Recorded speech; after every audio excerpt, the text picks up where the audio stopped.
कैसे हैं आप सभी लोग। आशा करता हूँ अच्छे होंगे, स्वस्थ होंगे, अपनी पढ़ाई कर रहे होंगे। हम लोग नाउन यूजेज की बात, different noun and their usages की बात कर रहे थे। तो आइए, कुछ नाउन ऐसे होते हैं जो जिनमें एस लग जाने से उसका पूरा मीनिंग बदल जाता है। ठीक है, तो आइए देखते हैं कौन से वो नाउन्स हैं इंपॉर्टेंट। आइए देख लेते हैं। देखिए, जैसे हमारा पहला नाउन है मीन। अब इसमें एक वर्ड होता है मीन, एक वर्ड होता है मीन्स, और दोनों का मीनिंग क्या होता है? अलग अलग।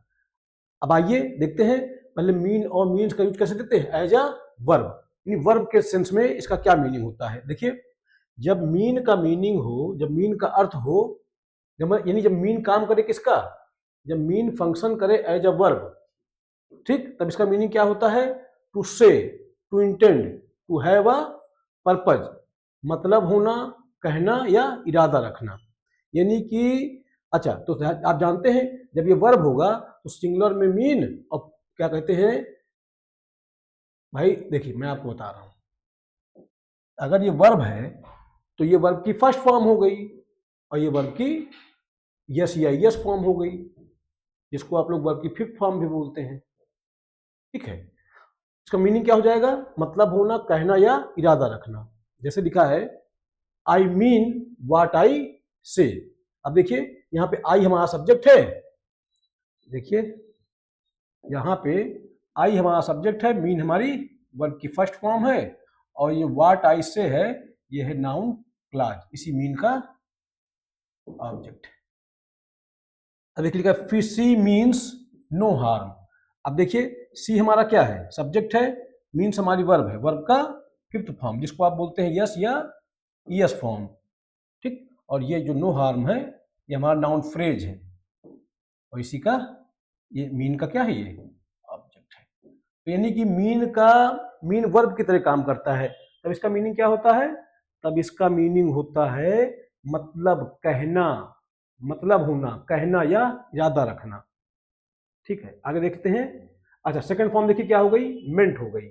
ही मेंट टू हेल्प यू। ठीक है, ही मेंट टू हेल्प यू। अब देखिए यहां पे कैसे यूज हो गई? इन ट्रांसिटिव वर्ब की तरह। ठीक है, व्हाट इज द, अच्छा एक बात ध्यान रखिएगा, एक बात मैं क्लियर करूं थोड़ा सा इसमें। ये जो लिखा है ना, what is the meaning of this line, तो यहां ये जो मीनिंग है, ध्यान रखिए, ये मीन का आईएनजी फॉर्म बिल्कुल नहीं है।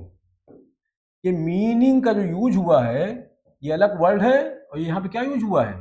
नाउन की तरह से। ध्यान रखिएगा, मीन वर्ब होता है ना, मीन वर्ब है, फर्स्ट फॉर्म, सेकेंड फॉर्म मेंट, MEANT, थर्ड फॉर्म MEANT, मेंट, आईएनजी फॉर्म मीनिंग। ध्यान रखिएगा, ये आईएनजी फॉर्म नहीं होता है, चलन में नहीं है ये।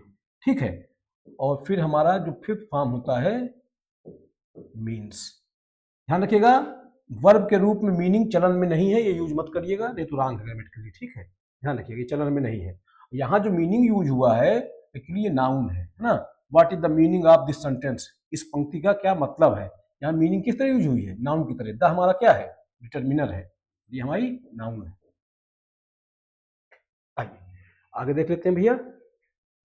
यानी एक ओवरव्यू अगर मैं आप जल्दी से दे दूं आपको, तो देखिए, मीन वर्ब है, मीन्स भी होता है, जाहिर सी बात है। सेकंड और थर्ड फॉर्म भी होंगे। वर्ब फर्स्ट फॉर्म, वर्ब की यस या yes form, second form, third form भी हो सकता है, होता है, हैव साथ लगा दीजिए, थर्ड फॉर्म आ जाएगा। और जो मीनिंग है, ये मीन का आईएनजी फॉर्म नहीं है, ये मीनिंग नाउन की तरह यूज हुआ है, मैं समझा चुका हूं।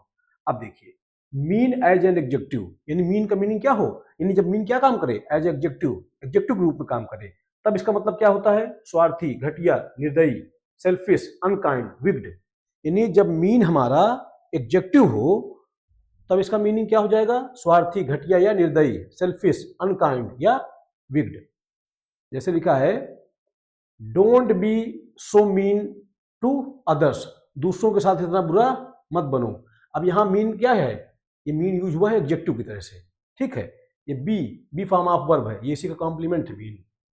ये बी फॉर्म ऑफ वर्ब है, इसी का ये कॉम्प्लीमेंट है। It is very mean of him to lie, है ना, उसने झूठ बोला या उसकी बहुत घटिया हरकत है। अब यहाँ मीन क्या है? एडजेक्टिव है। वेरी हमारा क्या है? एडवर्ब है, आप जानते हैं। इट हमारा प्रोनाउन है। सब्जेक्ट वाज हमारी लिंकिंग वर्ब है, और ये वेरी हमारा क्या है? एडवर्ब है। और ये मीन क्या है? एडजेक्टिव है। बाकी ये प्रीपोजिशन फ्रेज है, आप सब जानते हैं, आप हिम। ठीक, अब देखिए, अब मीन का यूज किस तरह से? As a noun. यानी मीन का यूज अभी तक हमने किस रूप में देखा? वर्ब की तरह से देखा, फिर हमने एडजेक्टिव की तरह से देखा। अब हम देखने चल रहे हैं कैसे? As a noun. देखिए इसकी अलग अलग मीनिंग है नाउन के रूप में, तो यही हमको ध्यान रखनी है कि किस भाव में इसका कैसे यूज होता है। मीन और means as a noun, noun के रूप में। देखिए पहला मीनिंग क्या है? मिडिल पॉइंट या एवरेज, औसत या मध्यमान। यानी कि नाउन के रूप में इसका पहला मीनिंग क्या पढ़ने चल रहे हैं? एवरेज। जिसका मीनिंग हो क्या? एवरेज या मिडिल पॉइंट। ठीक, औसत अर्थात मध्यमान। देखिए सिंगुलर में क्या? मीन, और प्लूरल में क्या? मीन्स। अब हम इसका देखिए, हमने इसका वर्ब देखा, हमने इसका एडजेक्टिव देखा, अब क्या देख रहे हैं? नाउन। अब नाउन में भी इसके कई मीनिंग है, जिसमें से पहली मीनिंग देखने चल रहे हैं क्या? किस सेंस में? मिडिल पॉइंट, एवरेज अर्थात औसत या मध्यमान के रूप में देखने चल रहे हैं। ठीक है, तो इसका देखिए इस भाव में इसका सिंगुलर होता है मीन और प्लूरल होता है क्या? मीन्स। ध्यान रखिएगा, ये देखिए लिखा है the mean of 10 and 20 is 15। कह रहा 10 और 20 का औसत कितना है? 15 है। ठीक है, तो एक औसत है तो आपने मीन लिखा। Find the mean of these numbers, इन नंबरों का मीन निकालिए, है ना, औसत निकालिए। ठीक, समझ पा रहे हैं? और ज्यादा हो जाएगा तो क्या हो जाएगा? मीन्स। हो सकता है ना, ये सिंगुलर भी हो सकता है, प्लूरल भी हो सकता है। जैसे मान लीजिए दो नंबरों के कई ग्रुप दे दिए जाएं ऐसे, जैसे मान लीजिए एक ग्रुप ये है, एक ग्रुप ये है, एक ग्रुप ये है, और कह दिया जाए तीनों का मध्यमान निकालिए, तीनों का औसत निकालिए।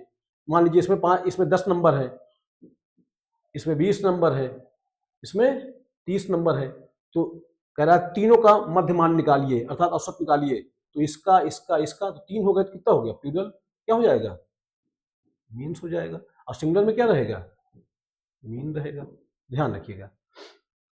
अब अगला देखिए, मीन का अगला मीनिंग क्या?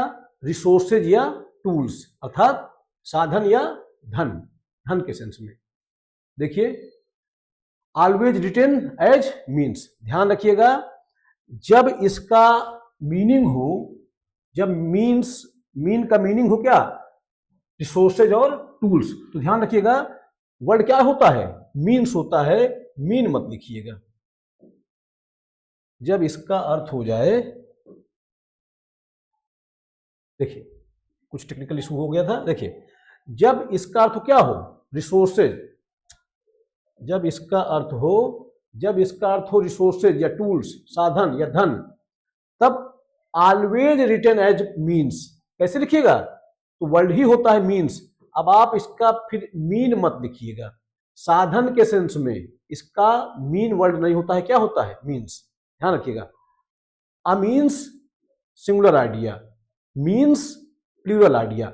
यानी कि चाहे सिंगुलर में लिख रहे हैं, मतलब एक आइडिया की बात कर रहे हैं, साधन की बात है, संसाधन की बात है, तो अगर आप एक की बात कर रहे हैं तब भी मीन्स लिखेंगे, और ज्यादा की बात कर रहे हैं तब भी आप मीन्स ही लिखेंगे। आप ऐसा ना सोचिएगा कि सिंगुलर आइडिया की बात कर रहा है तो आप मीन लिख दें। वर्ड ही क्या होता है?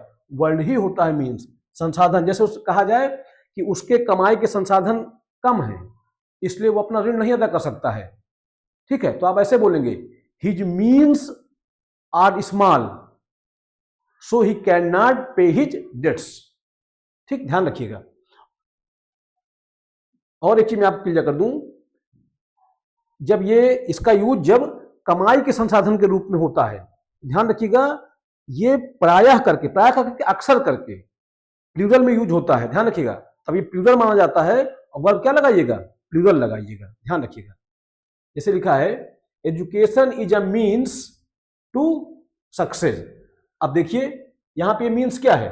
Education is a means, education एक साधन है, टू सक्सेस यानी शिक्षा सफलता तक पहुंचने का क्या है? साधन है।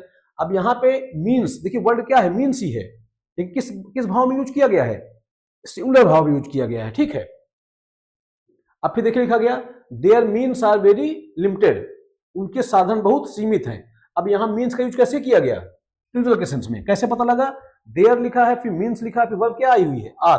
ध्यान रखिएगा कि मीन्स नाउन के रूप में हो जब इसका अर्थ क्या हो? संसाधन या धन, तो फिर ध्यान रखिएगा वर्ड ही होता है मीन्स, ठीक है।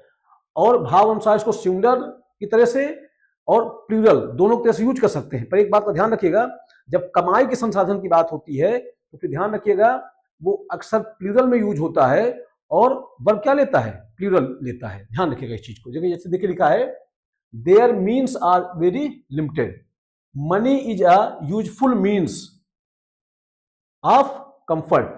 अब देखिए यहां मीन्स का यूज कैसे किया गया? सिंगुलर भाव में, ठीक, समझ पा रहे होंगे।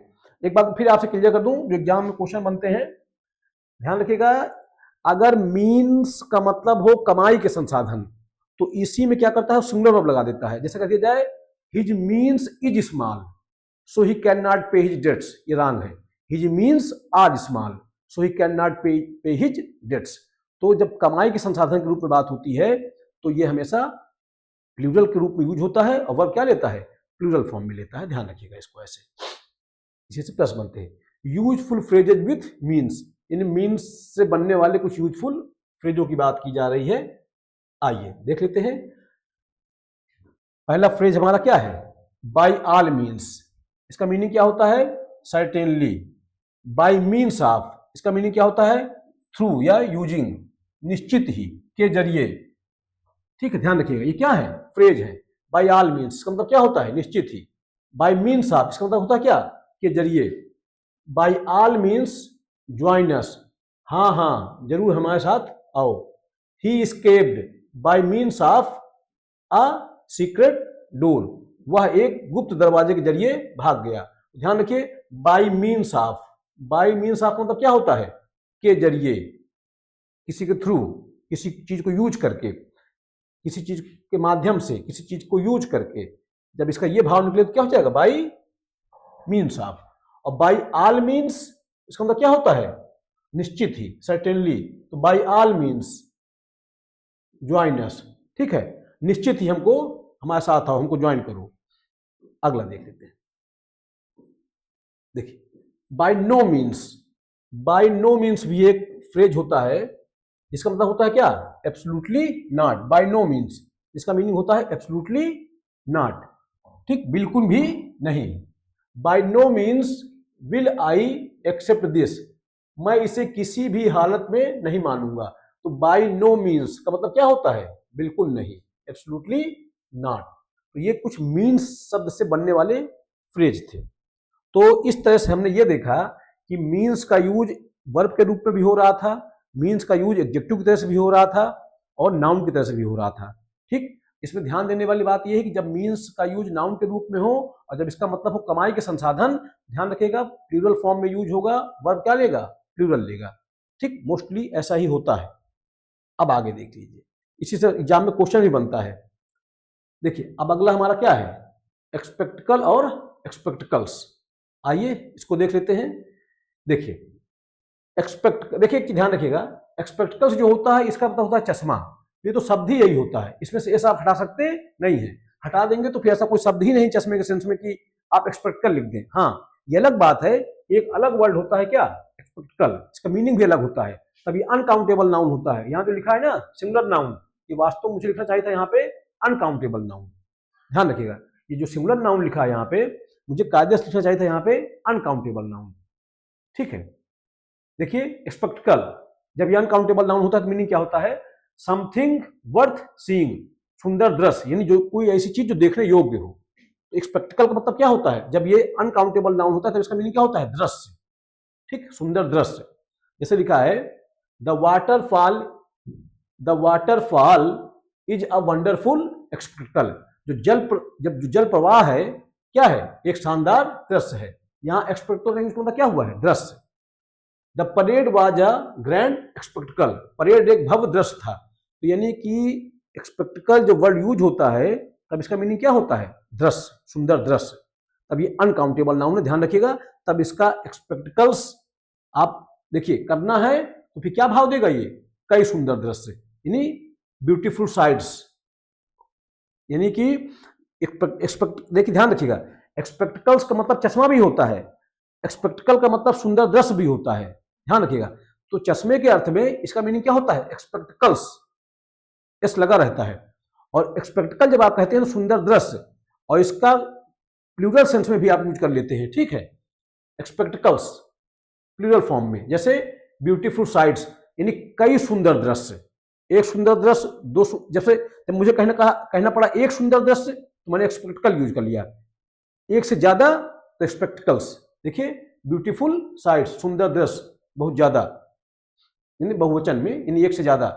The mountains and the lake are beautiful spectacles, पहाड़ और झील सुंदर दृश्य हैं।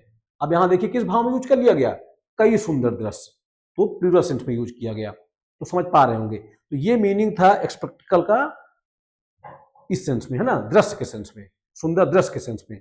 तो ये सिंगुलर की तरह भी यूज होता है और प्लूरल की तरह भी यूज होता है, ध्यान रखिएगा। एक्चुअली ये अनकाउंटेबल है, मैं आपको समझाना चाहूंगा, ये अनकाउंटेबल है। अनकाउंटेबल नाउन का सिंगुलर प्लूरल नहीं होता है। जब एक्सपेक्टिकल का मतलब दृश्य हो तब ये अनकाउंटेबल नाउन है, और अनकाउंटेबल नाउन का सिंगुलर प्लूरल बिल्कुल नहीं होता है। जब इसका प्लूरल बनाया गया, दरअसल ये जो एक्सपेक्टिकल लिखा है ये काइंड ऑफ का सेंस दे रहा है, कई प्रकार के सुंदर दृश्य। ध्यान रखिए, इसको प्लूरल कहना उतना ठीक बात नहीं है। ये क्या सेंस दे रहा है, काइंड ऑफ का, कई प्रकार के सुंदर दृश्य। और जब एक्सपेक्टिकल लिख रहे हैं तो एक प्रकार का ही सुंदर दृश्य, तो अनकाउंटेबल नाउन है। वास्तव में इनको सिंगुलर प्लूरल कहना ठीक बात है नहीं, तो समझाने के लिए मजबूरी आदमी को लिखना पड़ता है, तो मैंने समझा दिया। अगला एक्सपेक्टिकल का अगला मीनिंग क्या होता है, ग्लासेज अर्थात चश्मा। जब इसका मीनिंग चश्मा हो, ग्लासेज हो, तब ये हमेशा एस लगा रहेगा इसमें, जिसको आप प्लूरल कह सकते हैं, पर प्लूरल नहीं है, अलग एक वर्ड है। एक्सपेक्टिकल्स वो एक अलग वर्ड ही है, जिसका मतलब क्या होता है, चश्मा।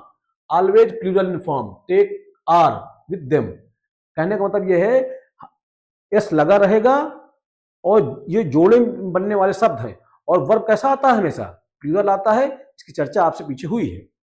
जैसे लिखा है, माई एक्सपेक्टिकल्स आर न्यू, मेरे चश्मा क्या है, नया है। आर लगेगा, इसमें से एस आप हटा सकते नहीं है। आई कांट रीड विदाउट एक्सपेक्टिकल्स, ठीक है, चश्मे के सेंस में आया है, आप इसको एस हटा सकते नहीं है। अब देखिए, अगर इसका सिंगुलर बनाना ही हो तो पिछली क्लास में मैंने आपको बताया था कि a pair of, an article of, an item of, इन शब्दों का यूज करते हैं। तो देखिए लिखा गया क्या, a pair of spectacles is on the chair. अब ये इज आया है, किसके लिए आया है, पेयर के लिए आया है, ध्यान रखिएगा। बाकी एक्सपेक्टिकल्स तो एक्सपेक्टिकल्स ही रहेगा, इसमें एस आप हटा दें तो क्या हो जाए, रॉन्ग हो जाए।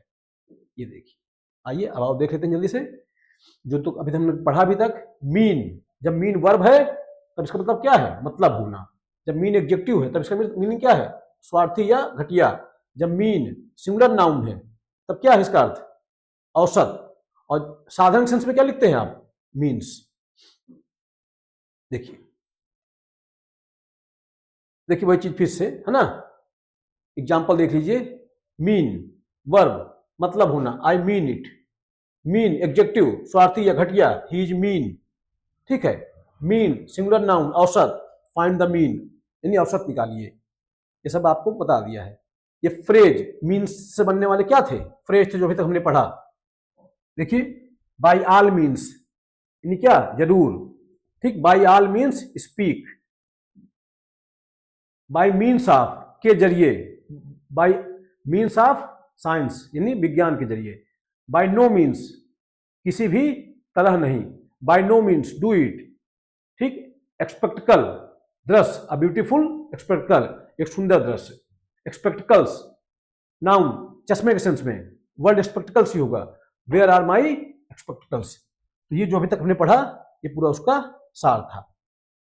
अब देखिए अगला वर्ड हमारा क्या है भैया, अगला वर्ड है हमारा ग्लास। देखिए ग्लास के भी अलग अलग मीनिंग है। एक ग्लास होता है पानी पीने वाला ग्लास, तब तो वो काउंटेबल हो जाएगा। और एक ग्लास होता है कांच, तब ये मटेरियल नाउन है, अनकाउंटेबल हो जाएगा। और जब मटेरियल नाउन है तो इसका प्लूरल आप किसी कीमत में कर सकते नहीं है, कर देंगे तो क्या हो जाएगा, रॉन्ग हो जाएगा। उसी को आइए देख लेते हैं क्या दिया है। देखिए कहा गया है ग्लास। अब इसका मीनिंग क्या है, यहाँ पे मीनिंग ऑफ ग्लास। अब मीनिंग, पहली मीनिंग क्या है, ग्लास एज मटेरियल, यानी मटेरियल नाउन की तरह से, पदार्थ की तरह से, तब ये क्या है? अनकाउंटेबल। तब अगर आप ग्लासेज कर दें तो क्या हो जाए? रॉन्ग हो जाए।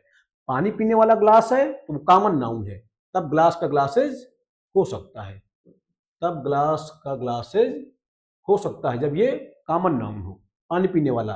लेकिन जब ग्लास का अर्थ हो मटेरियल नाउन, तब इसका ग्लासेज नहीं हो सकता है। आइए देखते हैं अनकाउंटेबल नाउन ना। देखिए लिखा है, we talk about the substance glass not pieces. शीशा, कांच पदार्थ के रूप में। देखिए लिखा है, ग्लास ब्रेक्स इजिली, जो कांच है आसानी से टूट जाता है। यहाँ पे क्या है? Material noun. ग्लासेज आप नहीं लिख सकते, लिख देंगे wrong. Room has a glass door, यानी कमरे में कांच का दरवाजा है, अर्थात मटेरियल नाउन है। मटेरियल नाउन मतलब अनकाउंटेबल नाउन। अनकाउंटेबल नाउन का प्लूरल नहीं हुआ करता है। ठीक, अब देखिए, ग्लास एज ड्रिंकिंग कंटेनर, यानी अब ग्लास का रूप किस तरह से? मतलब पीने के सेंस में, जैसे पानी वानी पीते हैं उस ग्लास के सेंस में। ठीक है, एक कंटेनर बर्तन के रूप में, है ना, पीने का ग्लास। तो सिंगुलर क्या हो जाएगा? A glass. और प्लूरल हो जाएगा क्या? ग्लासेज। यानी जब पानी पीने वाले बर्तन के सेंस में आप दिखाएंगे तो सिंगुलर हो जाएगा अ ग्लास और प्लूरल हो जाएगा क्या? ग्लासेज। देखिए लिखा है, I drank a glass of water. ठीक, क्या ही दिक्कत है? सिंगुलर के सेंस में। Please wash the glasses after dinner, यानी डिनर करने के बाद जो ग्लास जिससे आपने पानी पिया उसको धुल दीजिएगा। कंटेनर मतलब बर्तन, वॉश मतलब धोना, ये मीनिंग मैंने लिख दी थी। अब देखिए, ग्लासेज, ग्लासेज का एक मतलब और भी होता है। ग्लासेज का एक मतलब होता है चश्मा, ध्यान रखिएगा। एक मतलब क्या होता है? ग्लासेज।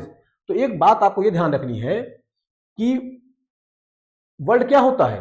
ग्लासेज होता है। चश्मे के सेंस में वर्ड क्या होता है? ग्लासेज होता है। इसका मतलब क्या होता है? Spectacles, always plural form. कहने का मतलब मैं आपको बताऊं, जब ग्लासेज का अर्थ आप चश्मा दिखाएंगे ना, तो फिर आप ग्लास नहीं लिख सकते हैं। शब्द ही क्या है? शब्द होता है ग्लासेज, इसका मतलब चश्मा भी होता है। ठीक, आइए देख लेते हैं। कई कई मीनिंग होते हैं ना। एक होता है कांच, एक इसका मीनिंग होता है कांच, तब ये अनकाउंटेबल नाउन है। एक पानी पीने वाला ग्लास बर्तन के रूप में, तब ये काउंटेबल है, सिंगुलर भी होगा प्लूरल भी होगा। और जब ये चश्मे के सेंस में आता है तब फिर क्या? वर्ड एक होता है, वर्ड ही होता है ग्लासेज। अब इसमें आप एस या एस हटा सकते नहीं है, शब्द ही है क्या?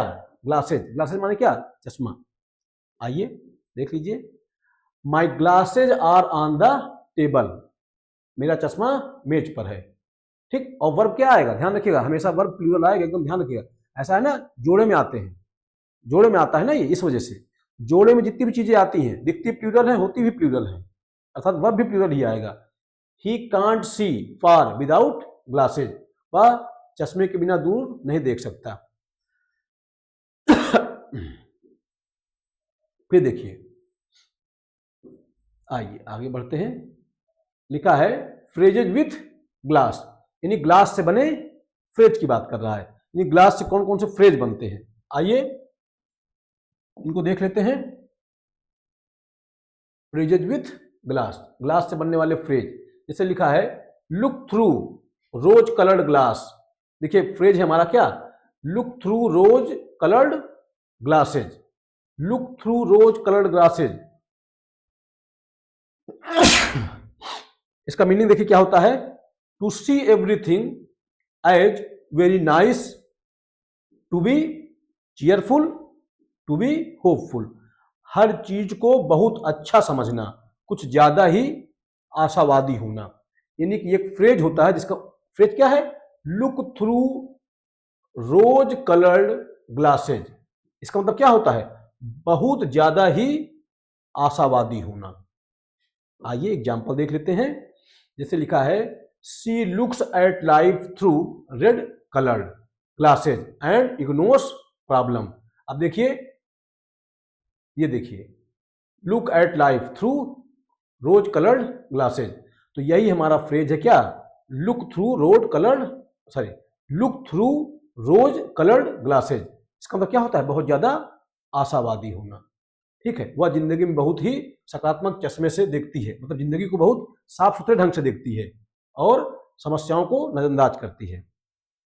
अब देखिए, देखिए ये एक्चुअली पूरी एक कहावत है ना, सेइंग है कह सकते हैं आप। जैसे लिखा है, people who live in glass houses should not throw stone. यहाँ ग्लास क्या है, कांच के सेंस में है। ये कहावत होती है पूरी पूरी, इसके चक्कर में आप तो याद कर लीजिए चाहे। People who themselves have faults should not criticise, इसका मतलब क्या होता है, ये जो लिखा है ना, people who live in glass houses should not throw stone, ये क्या है, ये कहावत है ना। तो अब इसका मीनिंग क्या होता है, people who themselves have faults, यानी जो लोग खुद गलत हैं, शुड नॉट क्रिटिसाइज अदर्स, दूसरों की निंदा उनको नहीं करनी चाहिए। देखिए समझ पा रहे होंगे। तो ये हिंदी लिख दी है, जिनमें खुद कमियां हो उन्हें दूसरों की आलोचना नहीं करनी चाहिए। ठीक, आइए देखिए, देखिए लिखा है you often make mistakes so don't throw stones while living in a glass house. Example देखिए क्या लिखा है, ये एग्जाम्पल है ना, एग्जाम्पल है, एग्जाम्पल है, ठीक है। देखिए लिखा है यू ऑफन मेक मिस्टेक्स, आप प्रायः गलतियां करते हैं। सो डोंट थ्रो स्टोन्स, यानी जब हम प्रायः गलती, हर इंसान गलतियां कुछ ना कुछ करता है, इसलिए सबसे बेहतर है कि जब हम खुद ही हमेशा कुछ ना कुछ गलतियां करते रहते हैं, तो हमारे लिए बेहतर ये है कि हम दूसरों पे जो है, दूसरों कमियां ना निकालें। इसका ये मतलब, ये एग्जाम्पल है ये, है ना। You often make mistakes so don't throw stones while living in a glass house. ठीक, तुम खुद अक्सर गलती करते हो, इसलिए दूसरों पर उंगली मत उठाओ। एग्जाम्पल है उसी का। क्रिटिसाइज मतलब आलोचना करना, ये सब आप जानते हैं, मीनिंग मैंने लिख दी है। सी द ग्लास हाफ एम्प्टी, अगला हमारा क्या होता है, सी द ग्लास हाफ एम्प्टी। इसका मतलब क्या है, ग्लास को आधा खाली देखना। इसका मतलब क्या है, आप किसी चीज को लेकर नकारात्मक विचार रखते हैं, ठीक, भाव समझ में आ रहा है। इसका मीनिंग क्या हो जाएगा, to see the negative side of a situation, to be pessimistic, यानी कि हर स्थिति को कमी से देखना, निराशावादी होना। यानी अगला हमारा फ्रेज है सी द ग्लास हाफ एम्प्टी, इसका मतलब होता है क्या, निराशावादी होना। एग्जाम्पल देख लेते हैं भैया। He always sees the glass half empty and complains. अब देखिए, see the glass half empty, वही बात है, निराशावादी होना। वह हमेशा चीजों को बुरी तरफ देखता है और शिकायत करता रहता है, मतलब उसके अंदर एकदम क्या है, आशाविहीन आदमी है, हर चीज को निगेटिव देखता रहता है। सी द ग्लास हाफ फुल, अब ये पॉजिटिव सेंस है, हर चीज को आशा के रूप में देखना। यानी भाई आप कह सकते हैं ग्लास आधा खाली है, उसी को कह दीजिए आप क्या, ग्लास आधा भरा है। जब आप कहते हैं ग्लास आधा खाली है, इसका मतलब आप नकारात्मक विचार वाले व्यक्ति हैं। जब आप कहते हैं ग्लास आधा भरा है, तो आप सकारात्मक व्यक्ति वाले, सकारात्मक सोच वाले व्यक्ति के, सकारात्मक सोच के व्यक्ति हैं। तो to see the positive side of a situation, to be optimistic, स्थिति की अच्छी तरफ देखना, आशावादी होना। देखिए, even in problems she sees the glass half full, मुसीबत में भी चीजों को अच्छी तरह देखती है, यानी निराश नहीं हो जाती बहुत, उसको लगता है कि नहीं, जीवन में फिर कुछ अच्छा होगा। ऑप्टिमिस्टिक मतलब आशावादी, प्रॉब्लम आप जानते हैं, समस्या। अगला वर्ड हमारा क्या है भैया, क्लॉथ।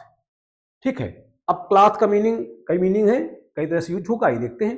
जब क्लॉथ का मीनिंग हो कपड़ा, ठीक है, क्लॉथ, मीनिंग ऑफ क्लॉथ और क्लास। देखिए क्लॉथ, देखिए वर्ड क्या है, क्लॉथ, बताता हूं मैं आपको।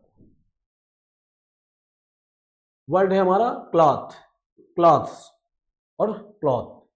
ठीक, अब पहला मीनिंग हम सीखने चल रहे हैं क्या, क्लॉथ एज मटेरियल, यानी मटेरियल की तरह से, मटेरियल नाउन की तरह से।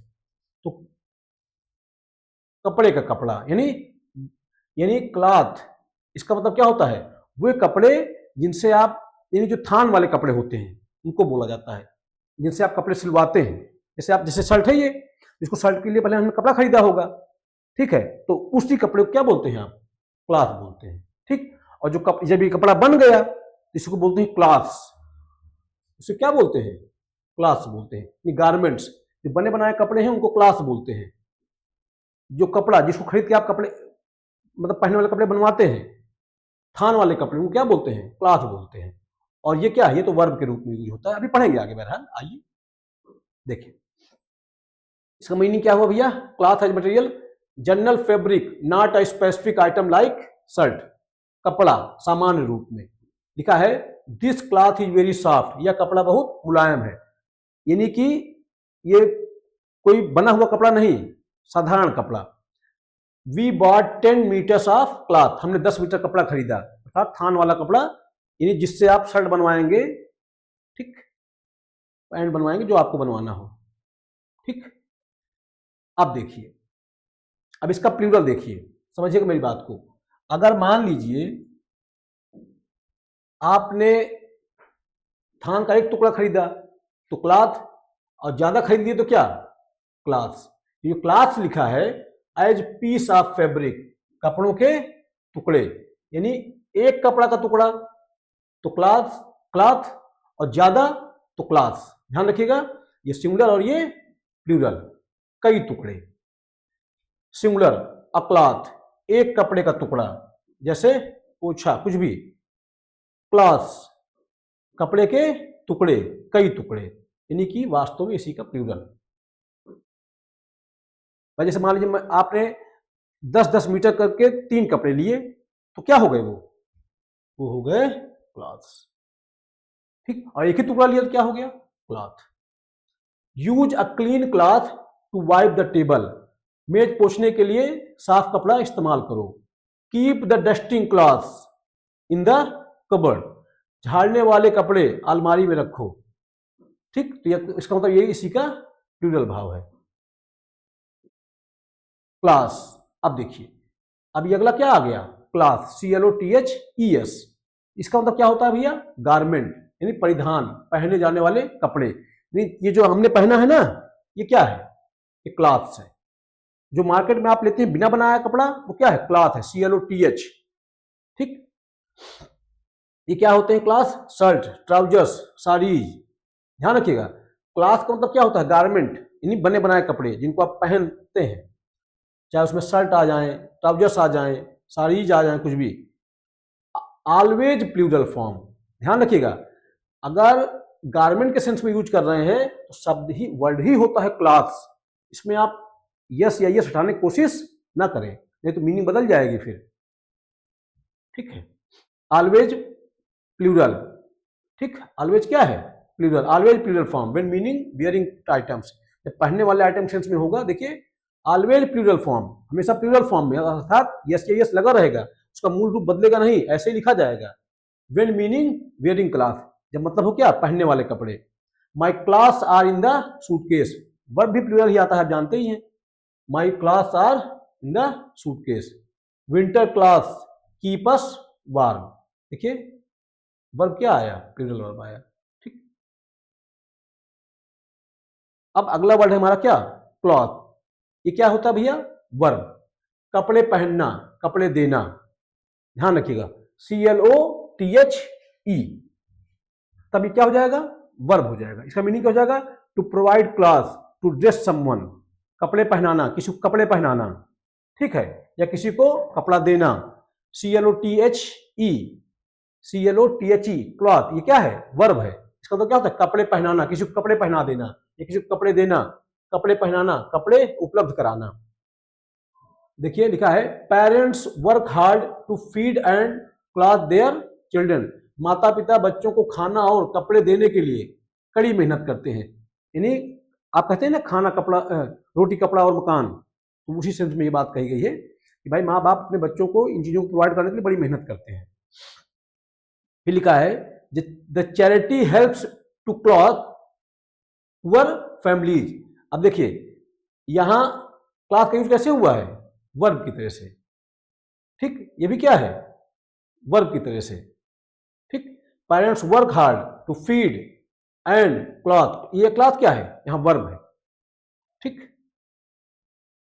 The charity helps to cloth poor family, यह संस्था गरीब परिवारों को कपड़े उपलब्ध कराती है।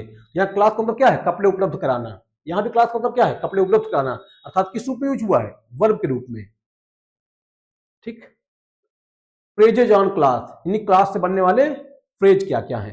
लिखा है, out of the whole cloth, meaning क्या होता है, completely false, totally invented lie, invented lie, यानी पूरी तरह से क्या, झूठ, मनगढ़ंत बात।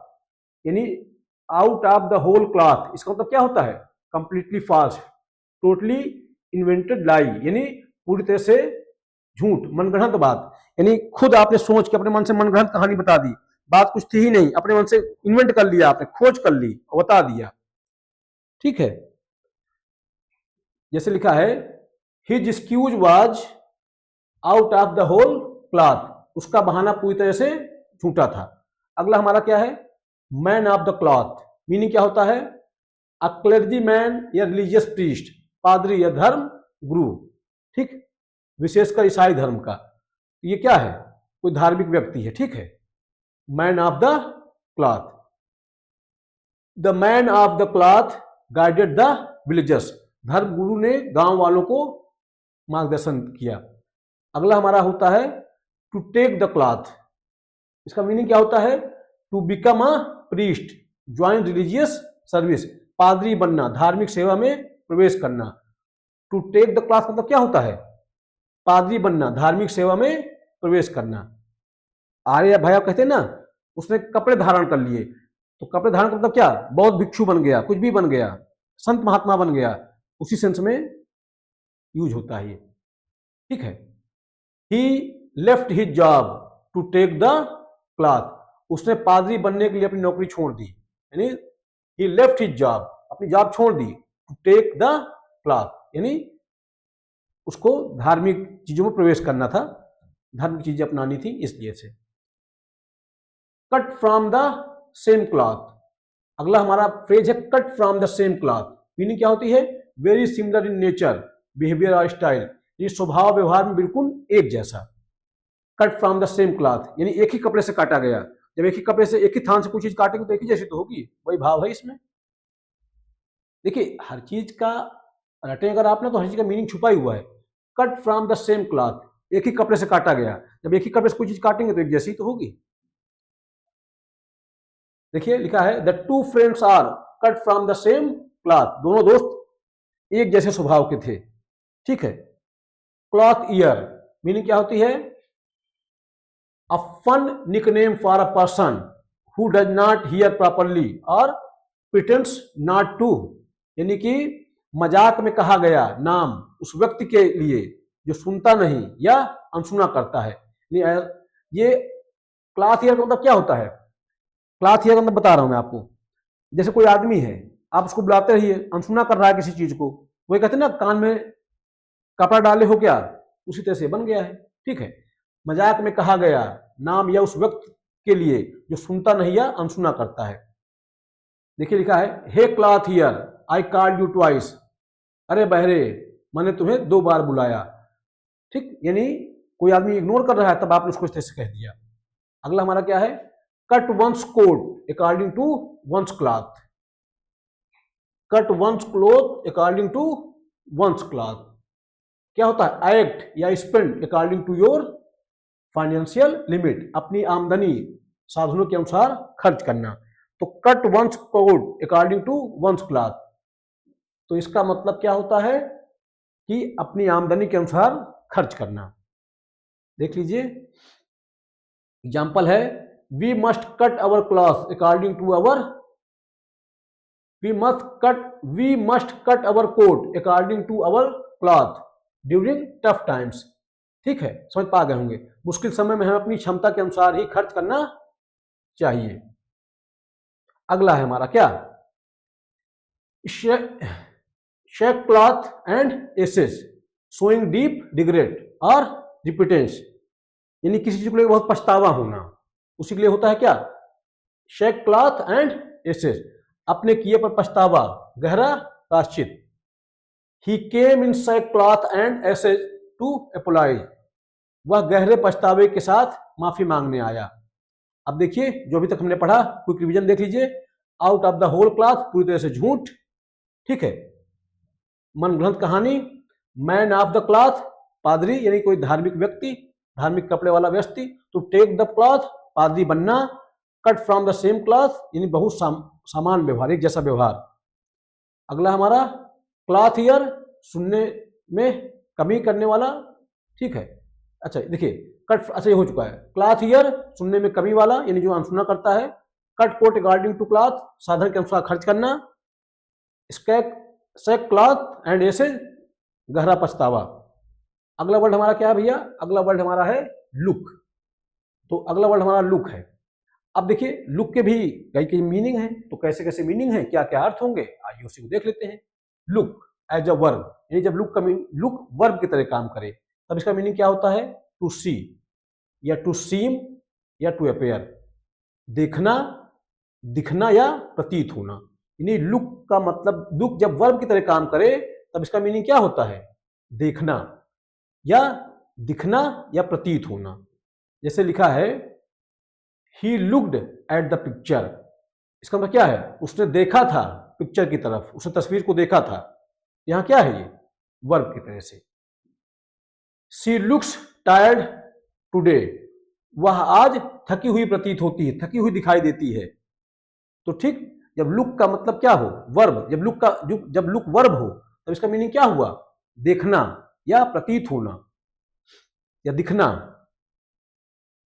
फिर लुक, अब देखिए, अब लुक का यूज किस तरह से, अब लुक का यूज नाउन की तरह से, वर्ब की तरह से हमने देख लिया, ठीक है। अब किस तरह देखना है हमको, लुक का अगला मीनिंग क्या, नाउन, ठीक। लुक, लुक्स, यानी लुक भी होता है और लुक्स भी होता है, ठीक है। एक प्रकार का लुक, कई प्रकार के लुक, यानी काइंड ऑफ सेंस में है, ध्यान रखिएगा।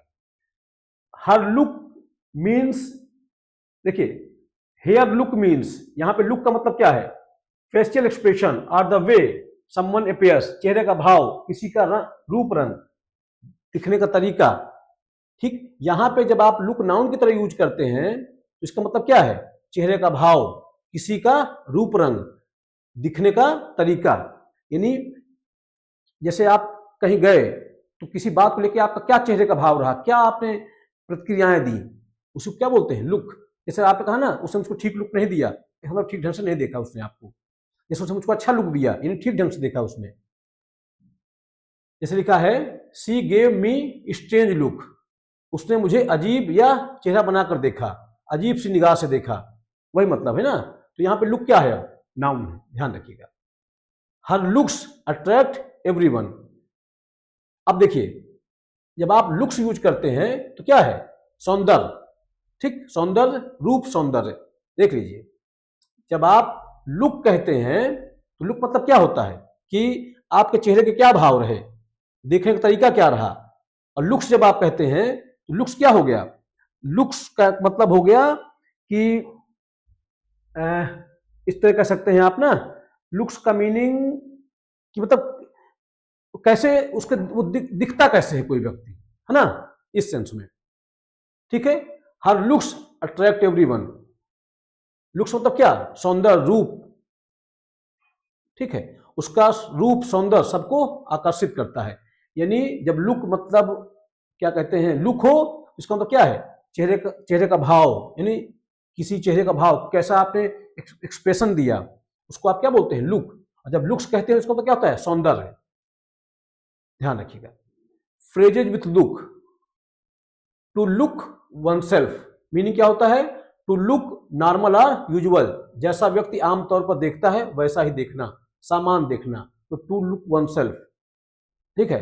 After the illness he does not look himself, बीमारी के बाद वह पहले जैसा नहीं दिखता, यानी सामान दिखना, यानी इसका मतलब क्या होता है, जैसा व्यक्ति आमतौर पर देखता है वैसा ही दिखना, ये जैसा दिखता है वैसा ही दिखना, कुछ बदलाव ना आए, कुछ चेंज ना आए। तो आफ्टर इलनेस, बीमारी के बाद, ही डज नॉट लुक हिमसेल्फ, यानी बीमारी के बाद वो जैसा था वैसा नहीं दिख रहा है, खुद वो अपने आप वैसा नहीं है। इसका मतलब क्या, उस तरह से नहीं है, भाव बदल गए, है ना, भाव बदल गए मतलब चेहरा ढीला पड़ गया बीमारी के कारण, है ना, चेहरा मुरझा गया, उस सेंस में। लुक इनटू होता है, क्या होता है, to investigate, to examine carefully, जांच पड़ताल करना, जांच करना। The police will look into the matter, police इस मामले की जांच करेगी। तो ध्यान रखिएगा, लुक इनटू मतलब क्या होता है, जांच करना या जांच पड़ताल करना। लुक थ्रू क्या मतलब होता है, टू रीड या चेक क्विकली, ठीक। To examine something by reading और लुकिंग, जल्दी जल्दी देखना या जांच करना, किसी चीज को एग्जामिन करना, समथिंग बाय रीडिंग यानी पढ़कर जांच करना उसकी, या देखकर जांच करना। टू रीड या टू चेक क्विकली, जल्दी चेक करना है, जल्दी पढ़ना। Please look through this report before signing, मतलब हस्ताक्षर करने के पहले रिपोर्ट को एक बार जल्दी से देख लो सही निगाह से। अगला हमारा क्या है, लुकअप। लुकअप का मतलब क्या होता है, to search for information, usually a book, dictionary और इंटरनेट, जानकारी के लिए खोजना। यानी जानकारी के लिए कोई चीज आप खोजते हैं, सामान्यतः कहाँ कहाँ, किसी बुक में, किसी डिक्शनरी में या नेट पर, उसको क्या बोलते हैं, लुकअप बोलते हैं। देखिए क्या है, you can look up the word in a dictionary, आप डिक्शनरी में वह शब्द खोज सकते हैं। लुकअप मतलब क्या होता है, खोजना, किसी डिक्शनरी में, किसी किताब में, नेट पे। लुक बैक क्या होता है, to think about the past, यानी अतीत के बाद आप अपने भूतकाल को याद करना, जो घटनाएं घट गई उसको याद करना। अब कोई घटना घट गई उसको लेकर बैठे हैं, उसे याद कर रहे हैं बार बार, ये कहने का मतलब है। When I look back on school days, I feel happy, यानी जब मैं अपने स्कूल के दिनों को याद करता हूँ तो खुश हो जाता हूँ। ये तो खैर उसने पास्ट टेंस में बात कह दी। कोई आदमी पुरानी कोई घटना घट गई, अब उसी को लिए बैठा है, उसी को सोच रहा है रात दिन, तो ये नेगेटिव सेंस में हो गया, है ना। अगला हमारा क्या है, लुक अहेड। मीनिंग क्या होता है, टू प्लान और थिंक अबाउट द फ्यूचर, भविष्य के बारे में सोचना, आगे की योजना बनाना, लुक अहेड। देखिए, we must look ahead and plan our career, हमें भविष्य के बारे में सोचकर अपने कैरियर को योजना बनानी चाहिए। तो लुक अहेड का मतलब क्या होता है, भविष्य के बारे में सोचना। लुक आफ्टर, लुक आफ्टर मतलब कहता है टू टेक केयर ऑफ, किसी की देखभाल करना, ठीक। She look after her grand parents, वह अपने दादा दादी क्या करती है, देखभाल करती है। तो लुक आफ्टर मतलब देखभाल करना। लुक फॉर, टू सर्च, किसी चीज की तलाश करना, ढूंढना। I am looking for my keys, यानी मैं अपनी चाबी ढूंढ रहा हूं। अगला है look forward to, to feel happy and excited about something in the future, भविष्य में किसी चीज का उत्सुकता से इंतजार जिसको कहते हैं ना, वही होता है to feel happy and excited, खुश महसूस होना और उत्सुक महसूस होना, अबाउट समथिंग, किसी चीज के बारे में, इन द फ्यूचर, जो भविष्य में घटेगी, खुशी के साथ किसी चीज का प्रतीक्षा करना। अच्छा, एक बात मैं आपको थोड़ा बता दूं, यहां पे एक चीज ध्यान रखिएगा, look forward to, I look forward to के बाद हमेशा वर्ब का बेस फॉर्म आता है, लेकिन ध्यान रखिएगा लुक फॉरवर्ड टू इसके बाद जेरेंड आता है, ध्यान रखिएगा, एग्जाम में क्वेश्चन बनते हैं खूब इससे। देखिए, I look forward to meeting you, मैं आपसे मिलने का बेसब्री से इंतजार कर रहा हूं। अगर यहां आप लिख दे I look forward to meet you, तो रॉन्ग हो जाए। लुक फॉरवर्ड टू जेरेंड लेता है अपने साथ, ध्यान रखिएगा, इन्फिनिटिव नहीं लीजिएगा, जेरेंड दीजिएगा, तो मीटिंग होगा। लुक आउट, ठीक, बी केयरफुल या बी एवर, सावधान रहना, लुक आउट। लुक आउट मतलब क्या होता है, सावधान रहना। देखिए, there is a car coming, हाँ देखिए लिखा है लुक आउट, सावधान रहिए, there is a car coming, एक गाड़ी आ रही है। तो लुक आउट मतलब क्या होता है, सावधान रहना। लुक अप टू रिस्पेक्ट और एडमायर समवन, किसी का सम्मान करना, किसी का आदर करना, सम्मान करना या आदर करना। Many students look up to their teachers, कई विद्यार्थी अपने शिक्षक का बहुत सम्मान करते हैं। फिर देखिए ब्लैक लुक, ब्लैक लुक का मतलब क्या होता है भैया, a face with no expression, nothing shown on the face, यानी कोई कोई प्रतिक्रिया ही न देना किसी चीज को लेके, है ना, बिना किसी भाव के चेहरा, खाली खाली नजर, ठीक। He gave me blank look, black look नहीं सॉरी, ब्लैंक है ना, ब्लैंक लुक, द ब्लैंक मतलब क्या, खाली। तो he gave me a blank look when I asked the question, जब मैंने प्रश्न पूछा तो उसने बिना किसी भाव के मुझे देखा। अगला वर्ड हमारा क्या, गुड और गुड्स। ये गुड तो हमारा एडजेक्टिव होता है, और गुड्स माने क्या, सामान, आप जानते हैं, पढ़ाया है मैंने आपको। देखिए, गुड एज एन एडजेक्टिव क्या होता है meaning, nice, right, of high quality, अच्छा, बढ़िया, सही। ही इज अ गुड बॉय, ठीक, अच्छा लड़का है। This is a good book, ये एक अच्छी किताब है, ठीक। वेल एज एन एडवर्ब, ध्यान रखिएगा यहां पे वेल का यूज किस तरह से करते हैं। वेल एक जान लीजिए, गुड तो एडजेक्टिव होता है, वेल एडवर्ब भी होता है, एडजेक्टिव भी होता है, ध्यान रखिएगा। वेल जो होता है एडजेक्टिव भी होता है और एडवर्ब भी होता है। जैसे मैंने कहा सी इज वेल, यहाँ एडजेक्टिव तरह से है ना, ठीक। और फिर मैंने कहा सी प्लेड वेल, तो यहाँ एडवर्ब हो गया।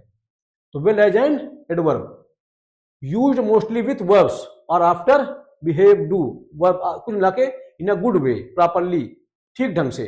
वेल का मतलब क्या होता है? ठीक ढंग से। जैसे मैंने कहा सी प्लेड वेल, उसने खेला किस ढंग से? अच्छा, मैं समझा दूं इसको भाई। देखिए है क्या, जो वेल है ना, वेल एडजेक्टिव भी होता है, वेल एडवर्ब भी होता है, और गुड जो होता है ये सिर्फ और सिर्फ एडजेक्टिव होता है। जैसे मैंने कहा सी इज वेल, अब ये एडजेक्टिव है, सब्जेक्ट कॉम्प्लीमेंट, सी हमारा सब्जेक्ट है, इज हमारी लिंकिंग वर्ब है, ये हमारा क्या है? सब्जेक्ट कॉम्प्लीमेंट है। फिर मैंने कहा सी प्लेड वेल यस्टरडे, अब यहां क्या? खेला था किस ढंग से? अच्छा, यहां एडवर्ब हो गया। देखिए आप जान गए होंगे, समझा दिया मैंने आपको कि वेल क्या है, एडजेक्टिव भी होता है, एडवर्ब भी होता है, जबकि गुड क्या है? गुड सिर्फ और सिर्फ एडजेक्टिव होता है, ध्यान रखिएगा। अगला देखिए, देखिए एक वर्ड होता है goodly as an adjective. Goodly भी क्या होता है? एडजेक्टिव होता है। Quite large in a fairly big amount, काफी बड़ा, अच्छा खासा। ध्यान रखिएगा, इसमें एल वाई लग गया, इसका मतलब ये एडवर्ब नहीं है, ये क्या है? एडजेक्टिव तो ऐसे यूज हुआ है। A goodly number of people came to the meeting, बैठक में काफी लोग आए। तो यहाँ पे समझ लीजिए एडजेक्टिव तो ऐसे आया है, एडवर्ब कैसे नहीं आया है। ये आप सोच रहे कि कैसे ये नंबर के साथ आ गया, नाउन साथ कैसे आ गया? ये खुद ही क्या है? एडजेक्टिव। गुडली एक शब्द होता है एडजेक्टिव, जिसका मतलब क्या होता है? इसका मतलब होता है काफी बड़ा, अच्छा खासा। ठीक, अब देखिए अगला वर्ड हमारा क्या? गुड्स। गुड्स नाउन होता है, इसका मतलब क्या? सामान। ठीक, गुड्स नाउन। और एक चीज ध्यान रखिएगा, शब्द ही होता है गुड्स, इसमें आप एस हटा देंगे तो फिर वो एडजेक्टिव बन जाएगा, गलत हो जाएगा। सामान के सेंस में आप क्या यूज करिएगा? गुड्स। वर्ड ही होता है, एक नया वर्ड है गुड्स। इसको आप उस गुड से, गुड वाले एडजेक्टिव वाले गुड से मत कंपेयर करिए, एक नया वर्ड है goods. Things that can be moved and sold. ठीक, माल, सामान, चल संपत्ति। ठीक, things that can be sold and moved, merchandised. ठीक, देखिए अगला, the goods are lying on the ground, sorry, the goods are lying in the godown. अब गुड्स मतलब क्या? सामान, सारा माल गोदाम में रखा है। The shopkeeper arrange the goods nicely, दुकानदार ने सामान अच्छी तरह सजाया। तो यहां गुड्स का मतलब क्या है? सामान है। अब देखिए फ्रेजेज विद गुड, गुड के साथ जो फ्रेज बनते हैं उनकी आइए बात कर लेते हैं। फॉर गुड, ये इंपॉर्टेंट है, पूछा जाता है ना, फॉर गुड। देखिए फॉर गुड का मतलब क्या होता है? परमानेंटली या फॉर एवर, हमेशा के लिए, स्थायी रूप से। जैसे कह दिया जाए they moved to Delhi for good, वो हमेशा के लिए दिल्ली चले गए। यहाँ फॉर गुड का मतलब क्या है? हमेशा के लिए। आप ये मत समझिएगा फॉर गुड का मतलब भलाई के लिए, नहीं, फॉर गुड का मतलब क्या होता है? हमेशा के लिए। नो गुड, नो गुड का मतलब क्या होता है? यूजलेस, नॉट हेल्पफुल, कोई फायदा नहीं, बेकार। जैसे लिखा है this plan is no good we need a better one, यह योजना बेकार है, हमें बेहतर योजना चाहिए। Good for nothing, completely useless person. Good for nothing मतलब क्या है? एकदम बेकार आदमी, किसी काम का आदमी नहीं, निकम्मा। ठीक, ही is a good for nothing fellow who never works, यानी कोई आदमी जो काम नहीं करता है वो क्या है? एकदम निकम्मा व्यक्ति है, बेकार का आदमी है। देखिए he is a good for nothing fellow who never works, वह निकम्मा आदमी है जो कभी काम नहीं करता। No good crying over split milk, इसका मीनिंग क्या होता है? It is useless to be upset about things that have already happened and can not be changed, यानी जो चीजें घट गई, जो घटनाएं घट गई हैं, उनको लेकर सोचना, पछताना, उसका कोई बहुत मतलब नहीं है। तो no good crying over split milk, यानी जो हो गया उसके लिए रोने से कोई फायदा नहीं, बीती बात पर पछताना बेकार है, इसका ये मतलब होता है। देखिए लिखा है the exam is over, exam over हो गया है। So there is no good crying over split milk, prepare for the next one, परीक्षा हो चुकी है, अब पछताने का कोई मतलब नहीं है, अगली परीक्षा की तैयारी करो। एज गुड एज गोल्ड, इसका मतलब क्या होता है? Very obedient and very well behaved, बहुत आज्ञाकारी या शिष्टाचार वाला व्यक्ति। The little girl was as good as gold in the classroom, छोटी लड़की कक्षा में क्या थी? बहुत आज्ञाकारी थी। तो क्या एज गुड एज गोल्ड का मतलब क्या है? वेरी ओबीडियंट, बहुत आज्ञाकारी होना, वेरी वेल बिहेव्ड, बहुत अच्छे से बिहेव करने वाला, शिष्टाचार वाला व्यक्ति। All good things must end, इसका मतलब क्या हुआ? Every pleasant or happy situation ends someday, यानी कोई भी खुशी की चीज एक दिन क्या हो जाएगी? समाप्त हो जाएगी। हर अच्छी चीज एक न एक दिन खत्म हो जाती है। देखिए, द वेकेशन वाज वंडरफुल, जो छुट्टियां थी, वेकेशन छुट्टी थी, शानदार थी। But all good things must die, हर अच्छी चीज क्या होना होता है? खत्म होना होता है। छुट्टियां बहुत अच्छी थी, लेकिन हर अच्छी चीज की तरह वो भी खत्म हो गई। फिर लिखा है the bill of goods, meaning क्या होता है? अ लाई और something falsely presented as true to deceive someone with wrong information, यानी किसी को धोखा देने के लिए झूठी बात प्रस्तुत करना, कि झूठी बात को सही तरीके से प्रस्तुत करना, है ना, झूठी बात जो सच की तरह बेची जाए, धोखा देना। The salesman sold him a bill of goods about the machines quality, salesman ने मशीन की क्वालिटी के बारे में झूठी बातें बताकर धोखा दिया। अगला है गुड एग, गुड एग का मतलब होता है a good honest and reliable person, अच्छा, ईमानदार और भरोसेमंद व्यक्ति, गुड एग, है ना। You can trust Rohan, he is a you can trust Rohan, आप रोहन पर ट्रस्ट कर सकते हैं। ही इज अ गुड एग, वह एक बहुत ही भरोसेमंद आदमी है।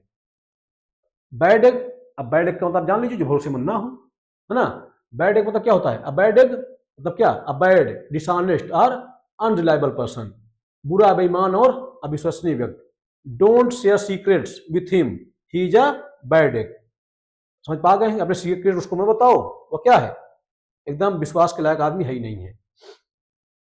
अब ये जो पढ़ा भी आपने वो देखा है, लुक वर्ब, देखना या लगना, लुक नाउन, नजर या चेहरा, लुक आफ्टर, देखभाल करना, लुक फॉर, ढूंढना, लुक फॉरवर्ड टू, उत्सुकता के साथ इंतजार करना, ब्लैंक लुक, बिना भाव वाला चेहरा, गुड एडजेक्टिव होता है, वेल एडवर्ब भी होता है, एडजेक्टिव भी होता है, ध्यान रखिएगा।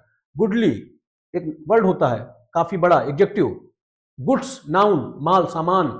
फॉर गुड, हमेशा के लिए। गुड फॉर नथिंग, निकम्मा। गुड एग, अच्छा और भरोसेमंद व्यक्ति, ठीक है। बैड एग, बुरा। अगला वर्ड हमारा क्या आ गया? इशू, ठीक है। अब issue is used as verb, यानी जब इसका यूज किस तरह से हो? वर्ब की तरह से हो, ठीक है। जब इसका यूज वर्ब की तरह से हो, तब देखिए क्या इसका मीनिंग होता है। जब ये वर्ब है तो इसका मतलब क्या होता है? टू इशू, अर्थात टू पब्लिश या रिलीज, गिव आउट ऑफिशियली, यानी जारी करना, प्रकाशित करना या प्रदान करना। यानी इशू जब वर्ब होता है तब इसका मीनिंग क्या होता है? To publish, to release, to give out officially, अर्थात जारी करना, प्रकाशित करना या प्रदान करना। देखिए, the school issued new identity card, school ने नए पहचान पत्र जारी करे। इशू मतलब क्या? जारी करना। The bank issues cheque books, bank क्या जारी करता है? चेक बुक जारी करता है। अब इशू का जब मीनिंग हो जाए नाउन, जब यानी मीनिंग ना हो जाए, गलती से बोल दिया मैंने, मैं कह रहा हूं जब इशू पार्ट्स ऑफ स्पीच हो जाए क्या? नाउन, तब इसका मुद्दा क्या, तब इसका अर्थ क्या होता है? टॉपिक, प्रॉब्लम या मैटर, मुद्दा, समस्या या विषय। जब इशू नाउन बना दीजिए आप, तो इसका मीनिंग क्या होता है? कोई मुद्दा, कोई समस्या या किसी विषय पे बात करने के लिए, कोई विषय जिस पे आपको बात करनी है, उस विषय को बोलते हैं। Is there any issue with your marks, क्या तुम्हारे अंक में कोई समस्या है? यानी कि किसी के मार्क्स कम आए, वो नाखुश है, किसी ने टीचर ने पूछा भाई नंबर में कोई समस्या है आपको, लाइए कॉपी दोबारा चेक करा लीजिए, ठीक है। Water shortage is a big issue, पानी की कमी एक बड़ी समस्या है। इशू, देखिए इशू का एक मीनिंग और भी होता है, जानते रहिए, ऑफ स्प्रिंग या चिल्ड्रन, बहुत, यानी कहने का मतलब always used in singular form, और कैसे यूज करिएगा? हमेशा सिंगुलर फॉर्म में। व्हेन मीनिंग क्या? जब इसकी मीनिंग क्या हो? चिल्ड्रन, ऑफ स्प्रिंग, यानी इशू का एक मतलब ऑफ स्प्रिंग, बच्चा भी होता है ना, चिल्ड्रन भी होता है, तो हमेशा कैसे यूज करिएगा, सिंगुलर की तरह, इशूज मत कर दीजिएगा, नहीं गलत हो जाए। ठीक, देखिए, ही डाइड विदाउट इशू, वह बिना संतान के मर गया। The king left no issue behind, राजा अपने पीछे कोई संतान नहीं छोड़ गया। और एक चीज और ध्यान रखिएगा, जो इसे क्या है, कानूनी शब्द है, ये लीगल वर्ड है। ठीक, और इसका इशूज मत करिएगा। ठीक, समझ पा रहे हैं, आगे देखिए। फ्रेज विथ इशू, इशू से क्या फ्रेज बनते हैं, force the issue. Force the issue का मतलब क्या होता है, make someone take a decision, निर्णय लेने के लिए मजबूर करना, किसी को मजबूर कर देना निर्णय लेने के लिए, वही क्या होता है, force the issue. See force the issue by asking directly, उसने सीधे पूछकर निर्णय करने के लिए मजबूर किया। Fudge the issue, avoid dealing with a problem directly, असली समस्या से बचने की कोशिश करना, गोलमोल बात करना। ठीक है, तो जगह क्या, फज द इशू लिखा है, don't fudge the issue answer clearly, मुद्दे से मत बचो, साफ जवाब दो, ध्यान रखिएगा। ठीक, अगला क्या है, साइड इशू। साइड इशू मतलब क्या होता है, अ लेस इंपॉर्टेंट टॉपिक, कम महत्वपूर्ण विषय। Let us not talk about side issues, यानी कम महत्वपूर्ण चीजों के बारे में बात ना करिए।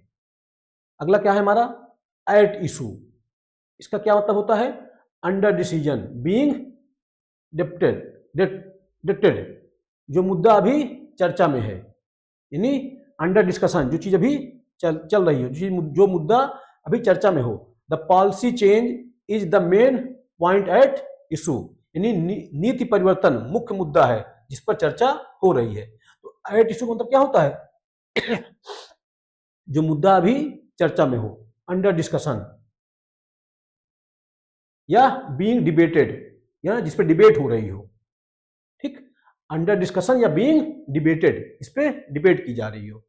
अगला हमारा क्या है, take issue with someone, meaning क्या होता है, डिसएग्री विथ समवन, किसी से असहमति जताना, विरोध करना।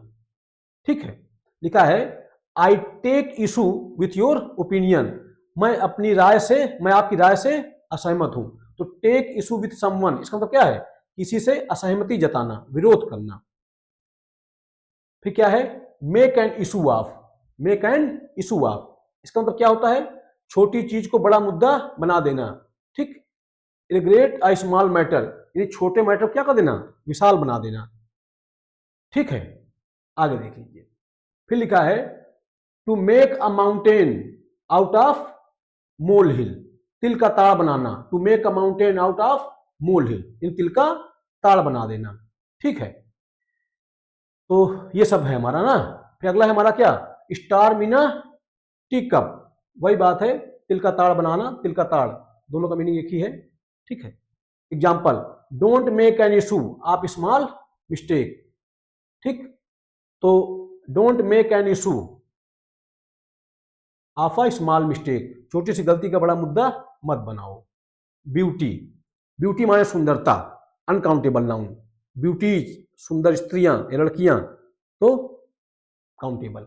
देखिए, ब्यूटी एज अनकाउंटेबल नाउन, क्या होता है, सुंदरता या आकर्षण। The beauty of nature is amazing, ध्यान रखिएगा, अनकाउंटेबल है, वर्ब हमेशा सिंगुलर आएगा सुंदरता के अर्थ में। ब्यूटी अट्रैक्ट्स एवरीवन, सुंदरता सभी को आकर्षित करती है।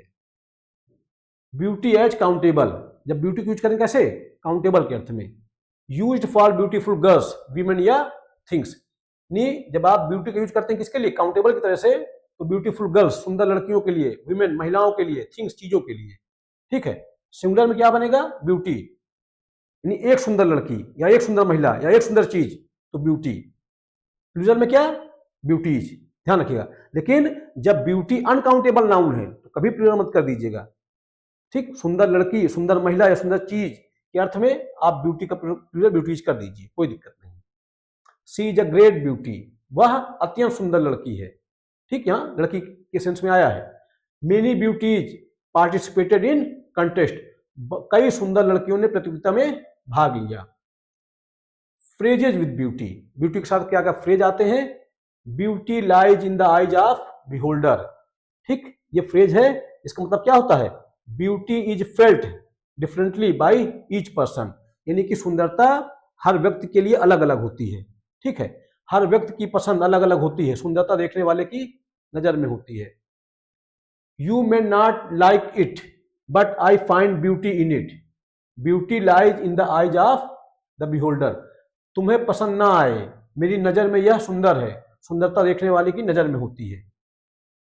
ठीक, अगला है ये, अगला हमारा देखिए, beauty is only skin deep, यानी क्या मतलब है, physical beauty does not show character, बाहरी सुंदरता मायने नहीं रखती, असली सुंदरता अति चरित्र है। यानी beauty is only skin deep, यानी जो सुंदरता है वो सिर्फ क्या है, बाहरी सुंदरता है, असली सुंदरता क्या है, चरित्र है।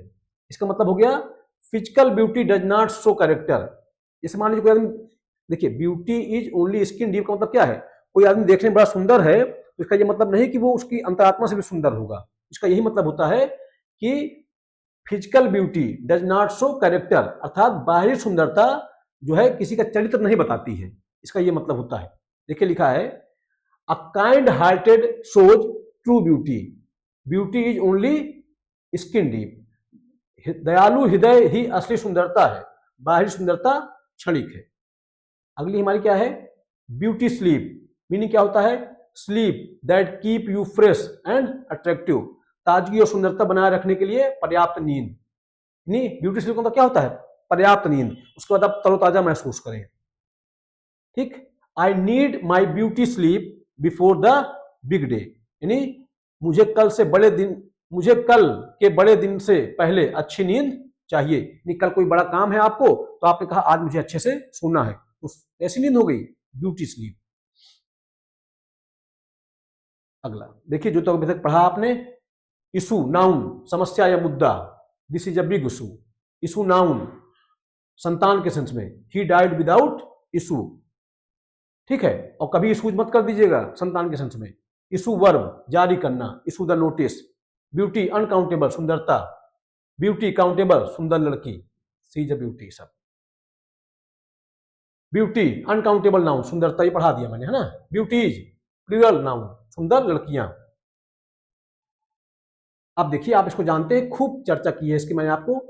फिश एक ऐसा शब्द है जिसका प्लूरल नहीं होता है, सिंगुलर भी फिश प्लूरल भी फिश, लेकिन जब आप फिशेज करते हैं तो वो मछलियों की अलग अलग प्रजातियों की बात करता है, चर्चा आपसे पीछे हुई है, उसी को आइए देख लेते हैं। देखिए फिश, जब आप फिश कहते हैं सेम स्पीसीज, एक ही प्रकार की मछली, तो फिश सिंगुलर भी फिश प्लूरल भी फिश, समझ पा रहे होंगे। मछलियां एक ही प्रजाति की, हिंदी मीनिंग प्लूरल की बताई है। डिफरेंट स्पीसीज अलग अलग प्रकार की मछलियां, तो सिंगुलर में फिश और प्लूरल में क्या, फिशेज, मछलियों की विभिन्न प्रजातियां, समझ पा रहे होंगे। सेम स्पीसीज, फिश का फिश ही काट 5 फिश, 5 मछली पकड़ी और 5 की प्रजातियां एक ही थी, same type. Different species fishes, the aquarium has many colourful fishes, यानी एक्वेरियम में अलग अलग प्रजाति की कई मछलियां हैं। Phrases on fish, fishy, fishy का मतलब क्या होता है, सस्पिशियस, ठीक है, संदिग्ध या संदिग्ध व्यक्ति है इसका मतलब, है ना। This story sounds fishy, sorry his story sounds fishy, उसकी कहानी संदिग्ध लगती है। तो देखिए फिशी, फिशी मतलब क्या होता है, संदिग्ध, है ना। फिशी बॉय, है ना, फिशी स्टोरी, जो भी आप कह सकते हैं, ये संदिग्ध कहानी। क्वीर फिश, क्वीर फिश का मतलब क्या होता है, स्ट्रेंज और ऑड पर्सन, अजीब व्यक्ति, उसको क्या बोलते हैं आप, queer fish. He is a queer fish, he does not talk to anyone, वह अजीब व्यक्ति है, किसी से बात नहीं करता। अगला हमारा क्या है, अ कोल्ड फिश, मीनिंग क्या होता है, अनफ्रेंडली विदाउट फीलिंग, जो दोस्ताना व्यवहार ना करे, भावहीन व्यक्ति। देखिए, don't expect help from him, he is a cold fish, उससे मदद की उम्मीद मत करो, वह बिल्कुल भावहीन है। अगली हमारी क्या है, a different fish, a different मतलब क्या हुआ इसका, अ डिफरेंट सिचुएशन, एक अलग स्थिति, अ डिफरेंट फिश फ्रेज है हमारा, इसकी मीनिंग क्या होती है, अ डिफरेंट सिचुएशन, एक अलग स्थिति। Winning at home is one thing, winning abroad is a different fish, यानी घर पर जीतना अलग बात है, अब विदेश में जीतना अलग बात है। फिश आउट ऑफ वाटर, इसका मतलब क्या हुआ? अनकंफर्टेबल इन न्यू इन्वायरमेंट, यानी किसी नए माहौल में असहज महसूस करना, उसे बोलते हैं क्या? Fish out of water. He felt like a fish out of water at that party, यानी कोई पार्टी में गया और क्या है? अनकंफर्टेबल महसूस कर रहा था, क्योंकि इन्वायरमेंट को उसके परिचित था ही नहीं, वही बात है। फिर लिखा है fish to fry, more important work to do. Fish to fry का मतलब क्या होता है? More important work to do, कुछ और महत्वपूर्ण काम होना। आई कांट ज्वाइन यू, मैं आपको ज्वाइन नहीं कर सकता। I have bigger fish to fry, है ना, मेरे पास और जरूरी काम है। अगला हमारा क्या है? नाइदर फिश नॉर फॉल, यानी बिलोंग्स टू नाइदर कैटेगरी, ना इधर का ना उधर का, यानी ना इधर का ना उधर का। This dress is neither fish nor fall, not modern not traditional, यह ड्रेस ना आधुनिक है ना परंपरागत है, यानी ना इधर की है ना उधर की है। अगला क्या है? टू फिश बेट, क्या होता है? To provoke someone to take the bait, किसी को फंसाने के लिए उकसाना, यानी किसी को फंसाने के लिए आप उसका उकसा दें उसको कुछ बात कह के, बाद में वो फंस जाए, तो वही क्या होता है? To fish bait. He is fishing bait to make you angry, वह तुम्हें गुस्सा दिलाने के लिए उकसा रहा है। अगला क्या है? To fish in troubled water, इसका मतलब क्या है? Take advantage of a bad situation, मुसीबत में पड़े लोगों का फायदा उठाना, यानी कोई आदमी मुसीबत में है उसका आप फायदा उठा ले, उसको क्या बोलते हैं? To fish in troubled water, यानी मुसीबत वाले पानी में मछली मारना, वही बात हो गई कि कोई मुसीबत में है आप लाभ देख रहे हैं। Corrupt people fish in troubled waters during crisis, देखिए वाटर्स का मतलब क्या है? जलाशय, संशय, ध्यान रखिएगा, जो वाटर्स है इसका मतलब क्या है? जलाशय। संकट के समय बेईमान लोग दूसरों का फायदा उठाते हैं। फिशी, संदिग्ध। क्विड फिश, अजीब व्यक्ति। कोल्ड फिश, बिना भावना वाला व्यक्ति। डिफरेंट फिश, अलग स्थिति। Fish out of water, fish असहज महसूस करना। फिश टू फ्राई, ज्यादा जरूरी काम। नाइदर फिश नॉर फॉल, ना इधर का ना उधर का। टू फिश बेट, फंसाने के लिए उकसाना। To fish in troubled water, मुसीबत में फायदा उठाना। अगला हमारा क्या है भैया? अगला हमारा है fruit. Fruit as food, edible food. जब फ्रूट का यूज करें कैसे आप? यानी खाद्य पदार्थ के सेंस में, तो ठीक है। फ्रूट का सिंगुलर फ्रूट, प्लूरल फ्रूट्स, एक फल, कई प्रकार के फल, ठीक है। खाने योग्य फल, singular fruit, plural fruits. I ate two fruits, दो फल खाए, दो प्रकार के फल, आम और कुछ भी, आम और अमरूद, केला, जो भी। Fruits are good for health, है ना, fruits are good for health, fruits are good for health, फलों के स्वास्थ्य अच्छा रहता है। अब देखिए फ्रूट एज कॉन्सिक्वेंस, अब फ्रूट का मतलब क्या? जब हो क्या? परिणाम या फल, तभी अनकाउंटेबल नाउन है, ध्यान रखिएगा, ठीक है। देखिए usually take singular verb, even form, plural form used, ध्यान रखिएगा, ये बात ध्यान रखिएगा इस चीज को कि वर्ब कैसा लगाना है आपको? सिंगुलर लगाना है, जबकि भले फ्रूट्स वर्ड यूज होता है, इससे कोई मतलब नहीं है, ठीक है। देखिए लिखा है the fruit of hard work is success, यानी मेहनत का फल सफलता है। देखिए फ्रूट का मतलब क्या हो? रिजल्ट, परिणाम, तो जान लीजिएगा वर्ब सिंगुलर लगाइएगा, फ्रूट्स हो तब भी, ठीक। मेट्रोपोलिस, देखिए अगला वर्ड क्या है? मेट्रोपोलिस और मेट्रोपॉलिटन, इनके बीच में अंतर जानना है हमको। मेट्रोपोलिस नाउन क्या होता है देख लीजिएगा, a large and important city, capital city, महानगर या राजधानी, ठीक। इसका प्लूरल क्या बना देंगे? मेट्रोपोलिसेस, ठीक है, मेट्रोपोलिसेस अर्थात प्लूरल हो गया, यानी एक से ज्यादा। Delhi is a major metropolis in India, Delhi भारत का एक बड़ा महानगर है। तो मेट्रोपोलिस का मतलब क्या होता है? अ लार्ज या इंपॉर्टेंट सिटी, महानगर या राजधानी, ठीक। Many people move to metropolises for jobs, कई लोग नौकरी के लिए महानगरों में जाते हैं। अब अगला क्या है, मेट्रोपॉलिटन, ये एडजेक्टिव है। मेट्रोपोलिस क्या था, नाउन था, प्लूरल मेट्रोपोलिजीज, और ये क्या है, मेट्रोपॉलिटन एडजेक्टिव है। Relating to a large city, किसी बड़े शहर संबंधित, किसी महानगर संबंधित। जैसे आपने कहा metropolitan life style is fast and competitive, महानगरीय जीवन शैली तेज और प्रतिस्पर्धी होती है, अर्थात ये एडजेक्टिव है, बस इतना ही फर्क है, वो नाउन है, ये एडजेक्टिव है। Mumbai is a metropolitan culture, अब देखिए कल्चर हमारा नाउन है, मेट्रोपॉलिटन क्या है, एडजेक्टिव है। फ्रूट बता ही दिया था मैंने आपको, फिर एक बार देख लीजिए। फ्रूट जब फल के सेंस में आएगा इडेबल फ्रूट, जैसे मैंगो, एप्पल, ईटीसी, और प्लूरल क्या हो जाएगा, फ्रूट्स। नॉर्मल सिंगुलर वर्ब लगाइएगा सिंगुलर के सेंस में, अब प्लूरल में क्या लगाइएगा, प्लूरल वर्ब। फिर देखिए, जब फ्रूट्स का मतलब क्या हो, रिजल्ट या आउटकम, परिणाम या फल, गुड और बैड रिजल्ट, तो फल, फ्रूट हो और चाहे फ्रूट्स हो, मोस्टली टेक्स सिंगुलर वर्ब, ध्यान रखिएगा। फ्रूट होगा परिणाम के सेंस में, फ्रूट है तब भी सिंगुलर वर्ब, और फ्रूट्स है तब भी सिंगुलर वर्ब। ये बढ़ा चुका हूं मैं आपको ना, हो चुका है, ये हो चुका है, ये बाय मिस्टेक ये दोबारा आ गया है। फ्रेज विद फ्रूट्स, फ्रूट्स के साथ क्या, जो फ्रेज यूज होते हैं, देखिए लिखा है forbidden fruit is the sweetest, forbidden fruits is the sweetest, इसका मीनिंग क्या हो जाएगा, things banned are more attractive, जिन चीजों के लिए मना किया जाता है वही चीज ज्यादा लुभाती है। ठीक है, मैं थोड़ा सा माइक चेंज कर लूं, क्या पता ये माइक डाउन हो गया हो तो आवाज ना आए आप तक।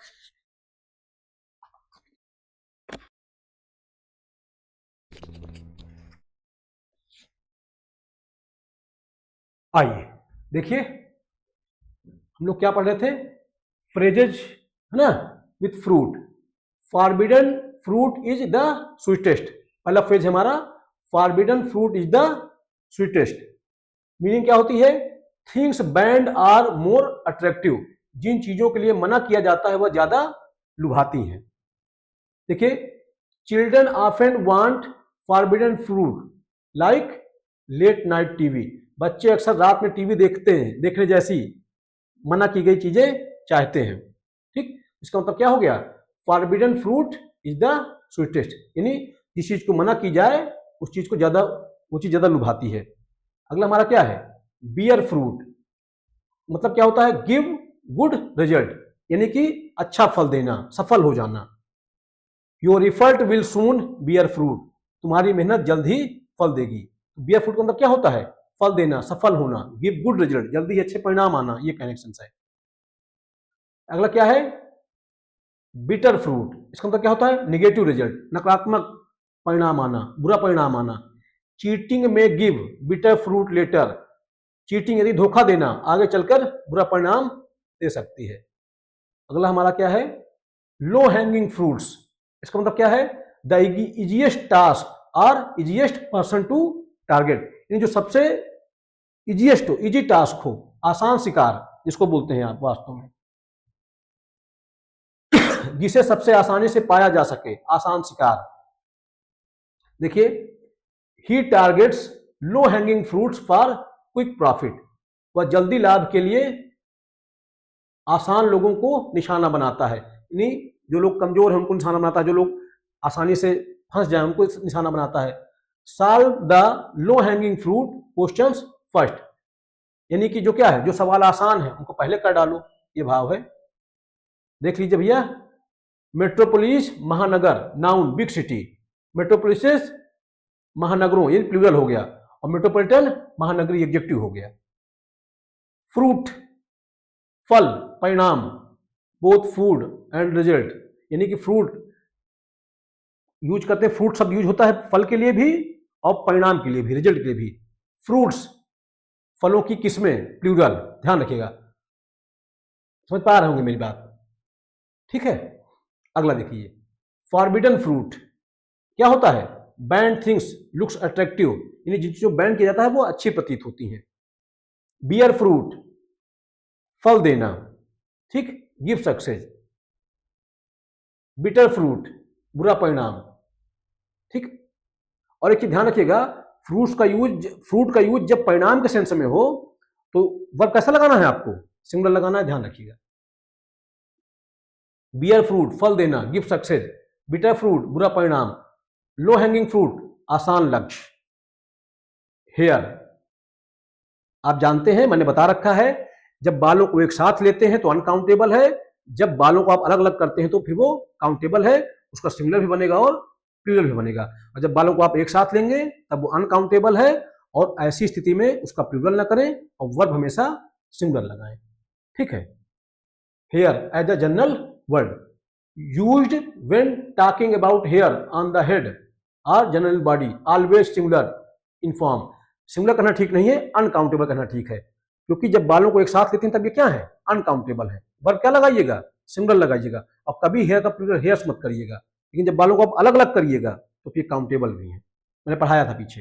देखिए, her here is very long. ठीक है, समझ पा रहे हैं। हर हेयर इज करली, उसके बाल क्या है, करली हैं। ठीक। अब क्या, स्ट्रैंड, इंडिविजुअल हेयर्स। वही मैंने कहा, जब बालों को आप अलग अलग कर देंगे तब ये प्लूरल भी है। ठीक। व्हेन टॉकिंग अबाउट वन और many single pieces of hair. ठीक है, सिंगुलर तब जब आप बालों को अलग अलग करेंगे ना तो फिर सिंगुलर भी होगा और प्लूरल भी होगा। बाल की एक लट, बालों की लटें। I strand of hair fell on her face, उसके चेहरे पर बाल की एक लट गिर गई। I found 2 strands of hair on my book. ठीक, यानी मुझे अपनी किताब पर 2 बालों की लटें मिली।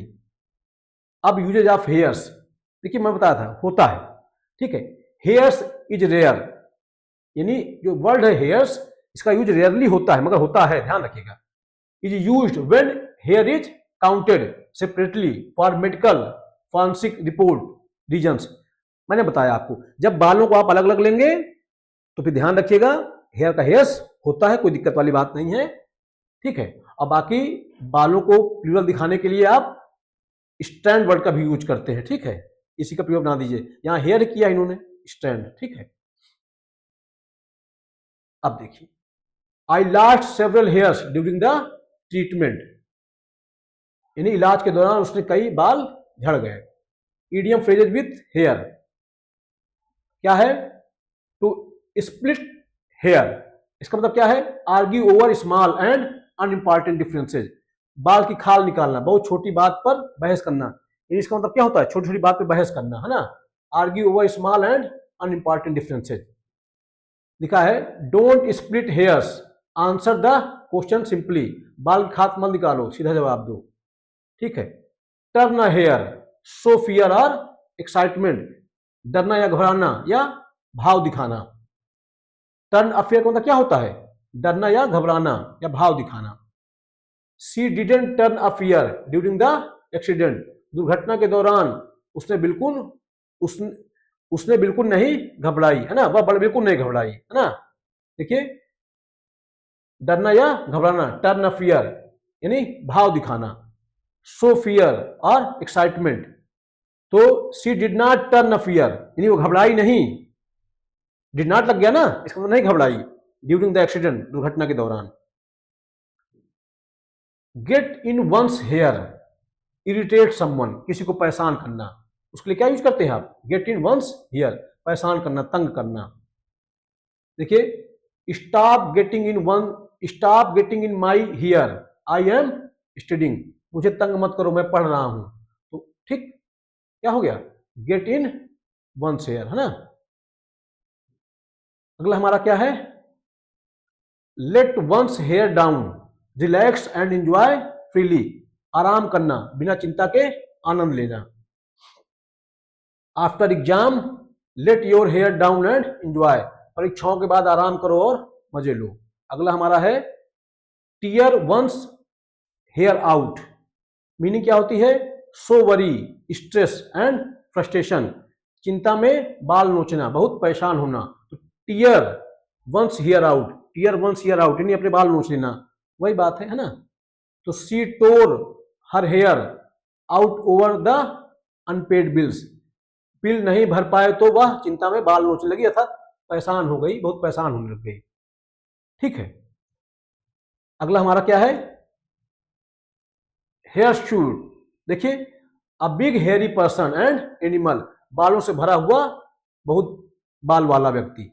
अ hirsute man shaved his beard, बहुत बालों वाले आदमी ने अपनी दाढ़ी शेव की। देखिए, जो जो वर्ड यूज हुए, हेयर बाल, सामान्य बाल, ऑलवेज सिंगुलर अर्थात अनकाउंटेबल। ठीक, अलग अलग करने की कोशिश करें तो हेयर्स हो जाता है, मैंने बताया आपको। ठीक है, अ स्ट्रेड ऑफ हेयर, बाल की एक लट, काउंटेबल। ठीक है, स्ट्रेट्स, बालों की लटें, ध्यान रखिए एक या एक से अधिक हो सकती हैं। हेयर्स, हेयर का हेयर्स होता है जब बालों को अलग अलग किया जाए, सामान्यतः कहाँ, मेडिकल के लिए या पोएटिक के लिए, रेयर है बट होता तो है।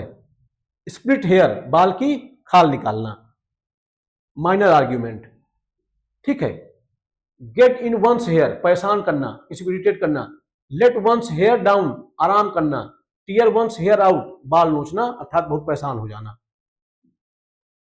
अगला हमारा क्या है, एयर। एयर आप जानते हैं, मैंने बता रखा है, दिक्कत की बात नहीं। एयर जब हवा हो तो अनकाउंटेबल नाउन, और एक शब्द होता है एयर्स, तब उसका मतलब क्या होता है, दिखावटी व्यवहार। देखिए, meaning of air, parts of speech देख लीजिए, सब चर्चा पीछे हो चुकी है आपसे। नाउन, एयर क्या, noun, uncountable noun. Atmosphere, we breathe, हवा, इनको हम सांस लेते हैं, क्या है, अनकाउंटेबल है। फ्रेश एयर इज इंपॉर्टेंट, ताजी हवा जरूरी है। नाउन, ठीक है, plural noun. Proud or shown off behaviour, बनावटी घमंडी बिहेवियर, यानी कि एयर्स होता है वर्ड, ध्यान रखिएगा, तब वर्ड क्या होता है, एयर्स। ठीक है, और एक वर्ड होता है एयर, इसका मतलब क्या होता है, ब्रॉडकास्ट, प्रसारित करना।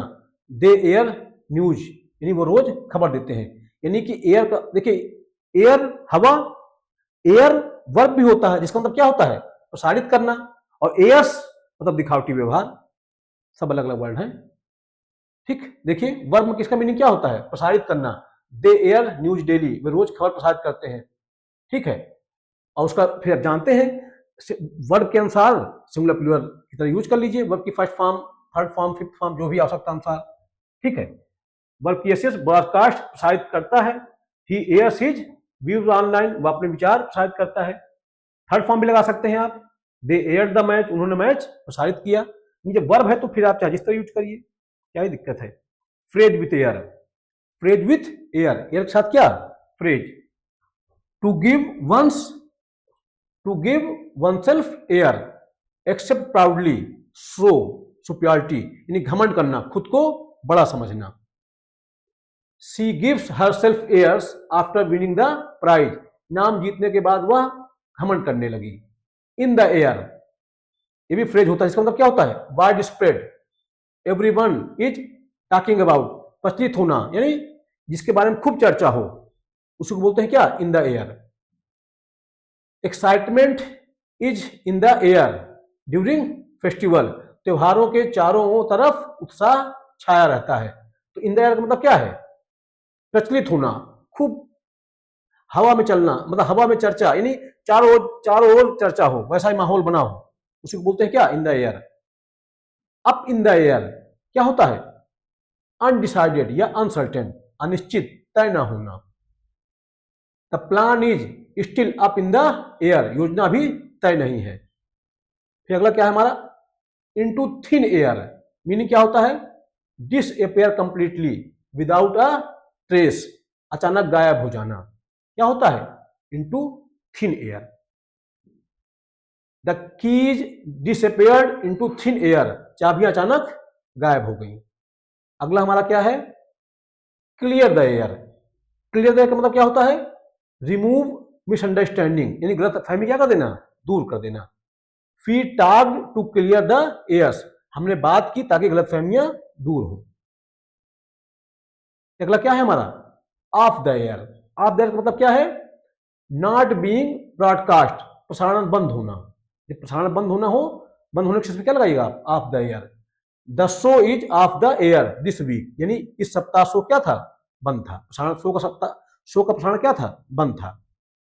ऑन द एयर मीनिंग क्या होता है, बीइंग ब्रॉडकास्ट, प्रसारित हो रहा। यानी ऑन द एयर पता क्या होता है, जो चीज कोई चीज प्रसारित अगर हो रही है तो उस सेंस में, the programme is on the air now, कार्यक्रम अभी प्रसारित हो रहा है। वॉक या ट्रेड ऑन एयर, तो क्या होता है, feel very happy. Walk on air या ट्रेड ऑन एयर मतलब क्या होता है, बहुत खुश होना।